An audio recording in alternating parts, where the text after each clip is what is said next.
Hello, VK. ನಿಜವಾಸ್ತು ಚಾನಲ್ಗೆ ಸುಸ್ವಾಗತ. ವೀಕ್ಷಕರಿಗೆ ಶುಭಾಶಯಗಳು. ಈಗಾಗಲೇ ನಾನು 34ನೇ ಎಪಿಸೋಡನ್ನು ಪ್ರಾರಂಭಿಸುತ್ತಿದ್ದೇನೆ. ಈಗಾಗಲೇ ನಾನು ಹೇಳಿದಂತೆ ವಾಸ್ತುಶಾಸ್ತ್ರದ ಬಗ್ಗೆ ಮನೆಯಾಗಲಿ ಅಂಗಡಿಯಾಗಲಿ ಯಾವುದೇ ರೀತಿಯ ಮಾಲ್ಗಳಾಗಲಿ ನೀವು ನಾನು ಹೇಳಿದ ಬಗ್ಗೆ ಸ್ವಲ್ಪವಾದರೂ ತಿಳಿದುಕೊಂಡಿರುತ್ತಾರೆಂದು ನಾನು ಭಾವಿಸುತ್ತೇನೆ. ಈಗ ಮುಖ್ಯವಾಗಿ ಇನ್ನೂ ಒಂದು ವಿಷಯಕ್ಕೆ ಹೇಳಬೇಕಂತಂದರೆ, ಮನೆಯ ನಿಮ್ಮ ನಿವೇಶನ ಕೊಂಡುಕೊಂಡ ಕಾಲಕ್ಕೆ ನಿಮ್ಮ ಉದಾಹರಣೆಗೆ ಉತ್ತರದ ಭಾಗದ ಬಗ್ಗೆ ನಾನು ಮಾಹಿತಿಯನ್ನು ಸಂಪೂರ್ಣವಾಗಿ ಹೇಳುತ್ತೇನೆ. ಉತ್ತರದ ಭಾಗದಲ್ಲಿ ಉತ್ತರಾಭಿಮುಖವಾಗಿ ನಿಂತುಕೊಂಡಾಗ ಅಲ್ಲಿ ಉತ್ತರದ ವಾಯುದ ನಡಿಗೆ ರಸ್ತೆಯು ಇರುವುದು ಸಾಮಾನ್ಯವಾಗಿ ಉಂಟು. ಆ ಮನೆಗೆ ಅಂಥ ಮನೆಯಲ್ಲಿ ತಾವು ನಿವೇಶನ ಕಟ್ಟಿಕೊಂಡು ಆ ರಸ್ತೆಗೆ ಅನುಗುಣವಾಗಿ ನಡೆದಿದ್ದೇ ಆದರೆ ನೀವು ಬಹಳ ತೊಂದರೆಗೆ ಸಿಲುಕುತ್ತೀರೆಂದು ನಾನು ಭಾವಿಸುತ್ತೇನೆ. ಉದಾಹರಣೆಗೆ, ನೀವು ಅಲ್ಲಿ ಯಾವ ರೀತಿ ಏನನ್ನು ನಿರ್ಮಿಸಿಕೊಳ್ಳಬೇಕು, ಒಳ್ಳೆಯದಾಗಬೇಕಂತಂದರೆ ಈಗಾಗಲೇ ತಿಳಿಸಿರುವಂತೆ ಉತ್ತರದ ಈಶಾನ್ಯದಲ್ಲಿ ಶಿವದಾರವನ್ನು ನಿರ್ಮಿಸಿ ಕೊಂಡು ಒಳ್ಳೆಯ ನಡತೆಯಿಂದ ನಿರ್ಮಿಸಿಕೊಳ್ಳಬೇಕು. ಆದರೆ ಅದೇ ಸ್ಥಳಕ್ಕೆ ಉತ್ತರದ ವಾಯು ನಡಿಗೆ ಅಂದರೆ ಬೀದಿ ಬಹಳ ದೀರ್ಘವಾಗಿ ಹೋಗಿರುತ್ತದೆ. ಅಂಥ ಬೀದಿಯ ಕುತ್ತು ಎನ್ನುತ್ತಾರೆ. ಇದಕ್ಕೆ ಏನು ರಸ್ತೆಯ ಕುತ್ತು, ಬೀದಿಯ ಕುತ್ತು ಎನ್ನುವುದುಂಟು. ಕೆಲವು ಭಾಗಗಳಲ್ಲಿ ಕೆಲವೊಂದು ರೀತಿಯಿಂದ ಹೇಳುವುದುಂಟು. ಅದಕ್ಕೆ ತಾವು ಮುಖ್ಯವಾಗಿ ಹೇಳಬೇಕಂತಂದರೆ, ನಿಮ್ಮ ಪ್ಲಾಟನ್ನು ಸಮತಟ್ಟವಾಗಿ ಮಾಡಿಕೊಂಡ ಮೇಲೆ ಅದರಲ್ಲಿ ಆ ರಸ್ತೆಯು ಎಷ್ಟು ಅಗಲ ಹೋಗಿರುತ್ತದೆ, ಅದರ ರಸ್ತೆಗೆ ಅನುಗುಣವಾಗಿ ನೀವು ಅದೇ ಉತ್ತರ ವಾಯುದಲ್ಲಿ ನಿಮ್ಮ ಸ್ಥಳದಲ್ಲಿ ಒಂದು ಚಿಕ್ಕದೊಂದು ಮನೆಯನ್ನು ನಿರ್ಮಾಣ ಮಾಡಬೇಕು. ಅಂದರೆ ನಿಮ್ಮ ಪ್ಲಾಟಿನಲ್ಲಿ ಕೆಲವೊಂದು ಚಿಕ್ಕದೊಂದು ಅದರ ರಸ್ತೆಗೆ ಅಭಿಮುಖವಾಗಿ ಪ್ಲಾಟನ್ನು ನಿರ್ಮಿಸಿ ಚಿಕ್ಕ ಮನೆಯನ್ನು ನಿರ್ಮಿಸಿ ಅದರಲ್ಲಿ ನೀವು ಅದಕ್ಕೆ ಸೂಕ್ತವಾದ ಕಂಪೌಂಡ್ ಗೋಡೆಗಳನ್ನು ನಿರ್ಮಿಸಬೇಕು. ಕಂಪೌಂಡ್ ಗೋಡೆ ನಿರ್ಮಿಸುವ ಕಾಲಕ್ಕೆ ನೀವು ನಿಮ್ಮ ಮುಖ್ಯ ಕಂಪೌಂಡಿಗೆ ತಾಕದಂತೆ ಇರಬೇಕು. ಬಹಳ ಎಚ್ಚರಿಕೆಯಿಂದ ನೋಡಿಕೊಳ್ಳಬೇಕು. ನಿಮ್ಮ ಮನೆಯ ಕಂಪೌಂಡಿಗೆ ತಾಕದಂತೆ ಇರಬೇಕು. ತಾಕದಂತೆ ಇದ್ದಂತಂದರೆ ಅದು ಅಲ್ಲಿ ನಿರ್ಮಿಸಿದ ಇದು ರೂಮಿಗೆ ಅನುಗುಣವಾಗಿ ಒಳ್ಳೆಯ ಶುಭ ಫಲಗಳನ್ನು ಕೊಡುತ್ತದೆ.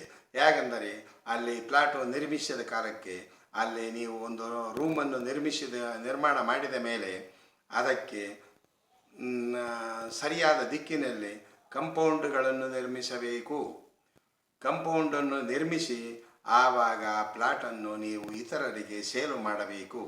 ಒಂದು ವೇಳೆ ನೀವು ಸೇಲು ಆಗದೇ ಇದ್ದರೆ ಆ ಪ್ಲಾಟನ್ನು, ಆ ಚಿಕ್ಕ ರೂಮನ್ನು ಯಾರಿಗಾದರೂ ಇತರರಿಗೆ ಬಾಡಿಗೆಯನ್ನು ಕೊಡಬೇಕು ಅಂತಂದು ನಾನು ಹೇಳುತ್ತಿದ್ದೇನೆ. ನೀವು ಮುಖ್ಯವಾಗಿ ಆ ಉತ್ತರದ ವಾಯು ರಸ್ತೆಗೆ ಅಭಿಮುಖವಾಗಿ ಆದ ನಡಿಗೆ ನೀವು ಮನೆಯಿಂದ ಹೋಗಬಾರದು. ಯಾವಾಗಲೂ ಮುಖ್ಯವಾಗಿ ಉತ್ತರ ಈಶಾನ್ಯದಿಂದ ನಡಿಗೆ ಹೋಗಿ ಮತ್ತೆ ಅದೇ ಉತ್ತರದ ವಾಯು ನಡಿಗೆ ಅಂದರೆ ಅಲ್ಲಿಂದ ಪಶ್ಚಿಮದ ವಾಯು ನಡಿಗೆ ಆಗುತ್ತದೆ ನಿಮ್ಮ ಪ್ಲಾಟು ದಾಟುವವರಿಗೆ. ಆವಾಗ ಒಳ್ಳೆಯ ಶುಭ ಫಲಗಳನ್ನು ಕೊಡುತ್ತದೆ. ಇದು ಎಷ್ಟೋ ಮಂದಿಗೂ ಇದರ ಬಗ್ಗೆ ಬಹಳ ತಿಳಿದೇ ಇಲ್ಲ. ಅದಕ್ಕೆ ಇದು ಬಹಳ ಒಂದು ಗಂಭೀರವಾದ ಸಮಸ್ಯೆ. ನೀವು ಪುನಃ ಹೇಳುತ್ತೇನೆಂದು ತಪ್ಪು ತಿಳಿದುಕೊಳ್ಳಬೇಡಿ. ಉತ್ತರದ ವಾಯು ರಸ್ತೆಯ ಕುತ್ತು ಎನ್ನುತ್ತಾರೆ. ಉತ್ತರದ ವಾಯುದ ರಸ್ತೆಯ ಕುತ್ತು ಬಹಳ ಕೆಟ್ಟದ್ದು. ಅಲ್ಲಿ ವಾಸಿಸಿದ್ದಾದರೆ ಆ ಮನೆಯಲ್ಲಿ ಉತ್ತರದ ವಾಯು ರಸ್ತೆಯ ಅಭಿಮುಖವಾಗಿ ನೀವು ಒಂದು ವೇಳೆ ಅದು ನೋಟ ಕಾಣುತ್ತಿತ್ತು ಎಂದರೆ ಅದು ನಿಮಗೆ ಅದರ ದುಷ್ಪರಿಣಾಮ ಬೀರುವುದೇ ಬಿಡುವುದಿಲ್ಲ. ಆ ಮನೆಯಲ್ಲಿ ವಾಸಿಸುವ ಹೆಣ್ಣು ಮಕ್ಕಳಿಗೆ ಪದೇ ಪದೇ ಅಪಮಾನ, ಅವಮಾನ, ಇತರಾದಿ ವಿದ್ಯಾಭ್ಯಾಸ ಯಾವುದೇ ರೀತಿಯ ತೊಂದರೆಯು ಹಾಗೂ ಗಂಡು ಸಂತಾನಕ್ಕೆ ಕುತ್ತು.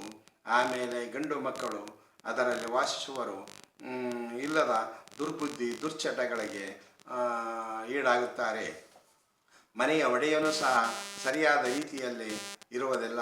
ಅವನು ಸೂಲಗಾರನಾಗಿ ಒಳ್ಳೆಯ ವ್ಯಕ್ತಿ ಎನಿಸಿಕೊಳ್ಳುವುದಿಲ್ಲ.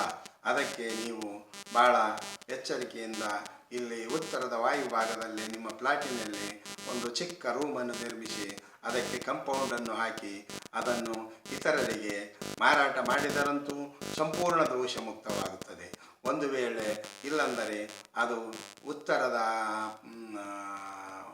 ವಾಯುದ ಸ್ಥಳದಲ್ಲಿ ನಿರ್ಮಿಸಿದ್ದಾದರೆ ಇತರರಿಗೆ ನೀವು ಆ ರೂಮನ್ನು ಬಾಡಿಗೆಯ ರೂಪವಾಗಿ ಕೊಡಬಹುದು. ಆದರೆ ನೀವು ಯಾವಾಗಲೂ ಉತ್ತರದ ವಾಯು ನಡಿಗೆಯ ಮುಖಾಂತರ ಎಂದು ಆ ಮನೆಗೆ ಇಂದ ಹೊರಗಡೆಯಾಗಲಿ ಒಳಗಡೆಯಾಗಲಿ ಬರುವುದಾಗಲಿ ಹೋಗುವುದಾಗಲಿ ಎಂದೂ ಇರಬಾರದು. ಸಾಮಾನ್ಯವಾಗಿ ಉತ್ತರ ಈಶಾನ್ಯದ ನಡಿಗೆಯಿಂದ ಹೋಗಬೇಕು. ಇದು ಉತ್ತರದ ವಾಯು ಕುತ್ತಿಗೆ ದೋಷಮುಕ್ತ ಅಂತ ಈ ರೂಮಿನ ಬಗ್ಗೆ ಹೇಳಲು ಇಷ್ಟಪಡುತ್ತೇನೆ. ನೀವು ಇದನ್ನು ಭಾಳ ಗಂಭೀರವಾಗಿ ಎಚ್ಚರಿಕೆಯಿಂದ ನೋಡಿ. ಎಷ್ಟೋ ಜನರು ಇದರ ಬಗ್ಗೆ ತಿಳಿದಿರುವುದಿಲ್ಲ. ಉತ್ತರದ ವಾಯುದ ರಸ್ತೆಯ ಕುತ್ತು ಎನ್ನುತ್ತಾರೆ. ಅದಕ್ಕೆ ತಾವು ಬಹಳ ಜಾಗರೂಕತೆಯಿಂದ ಈ ರೀತಿಯಾಗಿ ನಾನು ಹೇಳಿದ ಹಾಗೆ ಒಂದು ರೂಮನ್ನು ನಿರ್ಮಾಣ ಮಾಡಿ ಅದಕ್ಕೆ ಕಂಪೌಂಡನ್ನು ಹಾಕಬೇಕು ಆ ರೂಮಿಗೆ. ಆವಾಗ ನಿಮಗೆ ದೋಷ ಮುಕ್ತವಾಗುತ್ತದೆ. ಒಂದು ವೇಳೆ ಕಂಪೌಂಡ್ ಹಾಕದೇ ಇದ್ದರೆ, ಯಾವುದಕ್ಕೆ ನಿಮ್ಮ ಮನೆಗೆ ಬೇರೆ ಇರುತ್ತದೆ ಕಂಪೌಂಡು, ಆ ರೂಮಿಗೆ ಪ್ರತ್ಯೇಕವಾದ ಒಂದು ಕಂಪೌಂಡ್ ನಿರ್ಮಾಣ ಮಾಡಬೇಕು. ಅಂದರೆ ಅದು ಆವಾಗ ಅದರ ನಡಿಗೆ ಏನಾಗುತ್ತದೆ ಅಂತಂತಂದರೆ ಸಾಮಾನ್ಯವಾಗಿ ಆ ರೂಮಿಗೆ ಉತ್ತರ ಈಶಾನ್ಯದ ನಡಿಗೆಯಾಗಬಹುದು.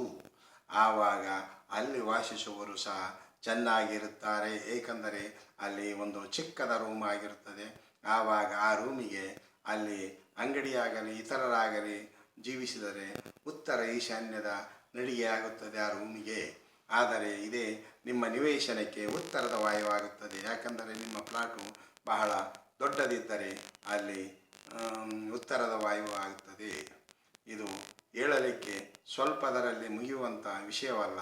ಅದಕ್ಕೆ ತಮಗೆ ಏನಾದರೂ ಮಾಹಿತಿ ಒಂದು ವೇಳೆ ತಿಳಿದೇ ಇದ್ದರೆ ನಮಗೆ ಕಾಮೆಂಟ್ಸ್ ಮುಖಾಂತರ ಹೇಳಿ, ಲೈಕ್ ಮಾಡಿ, ಬೆಲ್ ಐಕಾನ್ ಒತ್ತಿ, ಇತರರಿಗೆ ಶೇರ್ ಮಾಡಿ. ಇದು ಉತ್ತರ ವಾಯುದ ಕುತ್ತು ಎನ್ನುತ್ತದೆ.